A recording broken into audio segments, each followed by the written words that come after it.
வணக்கம் friends, welcome to Karthik's recycle academy. Friends, இந்த expression இருக்குல்ல, இதோட யூனிட் டிஜிட் கேட்குறாங்க ஃப்ரெண்ட்ஸ். ஓகே, இந்த கொஷின் சால்வ் பண்ணோன்னா நமக்கு ஒரு ரெண்டு கான்செப்ட் தெரியணும். என்ன கான்செப்ட்னா, இங்கே பேஸில் என்ன நம்பர் இருக்குது ஃப்ரெண்ட்ஸ்? 9. அதாவது 9ஓட பவரில் ஆட் நம்பர்ஸ் வந்துச்சுன்னா, அதாவது ஒற்றைப்படை எண்கள் வந்துச்சுன்னா unit digit, okay, unit digit என்ன வரும்? 9 தான் வரும்.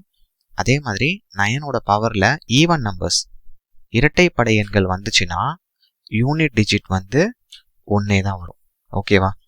இது தெரியணும். நெக்ஸ்ட் இங்கே பாருங்க, 4 இருக்கு. இந்த பேஸ் நம்பர் என்னது? 4. 4க்கு பார்த்தீங்கன்னா 4ஓட பவரில் ஆட் நம்பர்ஸ் ஒற்றைப்படை எண்கள் வந்துச்சுன்னா யூனிட் டிஜிட் என்ன வரும்? 4 தான் வரும் ஃப்ரெண்ட்ஸ்.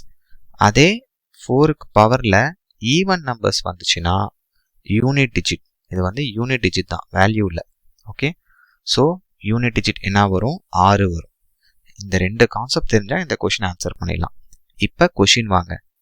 9ஓட பவரில் 121 இருக்கு, கரெக்டுங்களா? 121 என்ன நம்பர் ஃப்ரெண்ட்ஸ்? ஆட் நம்பர், கரெக்டா? So add number. இங்கே பாருங்க, 4க்கு பவரில் என்ன இருக்கு? 299. 299 என்ன நம்பர்? இதுவும் ஒரு ஆட் நம்பர் தான், கரெக்டா? ஒற்றைப்படை எண் தான். அப்போ இந்த கொஷினுக்கு நாம் இந்த ரெண்டு இடத்துல என்ன சப்ஸ்டியூட் பண்ணலாம்? இங்கே பாருங்க, 9க்கு பவரில் ஆட் நம்பர் வந்துச்சுன்னா யூனிட் டிஜிட் என்ன வரும்? 9 தான் வரும். அப்புறம் 4க்கு பவரில் ஆட் நம்பர் வந்துச்சுன்னா யூனிட் டிஜிட் என்ன பார்த்தோம்? 4 தான். அவ்வளோதான் ஃப்ரெண்ட்ஸ். கிளியராக இருக்கா? இப்போ ரெண்டையும் நடுவில் என்ன சிம்பிள் இருக்குது? ப்ளஸ் சிம்பிள் இருக்குது.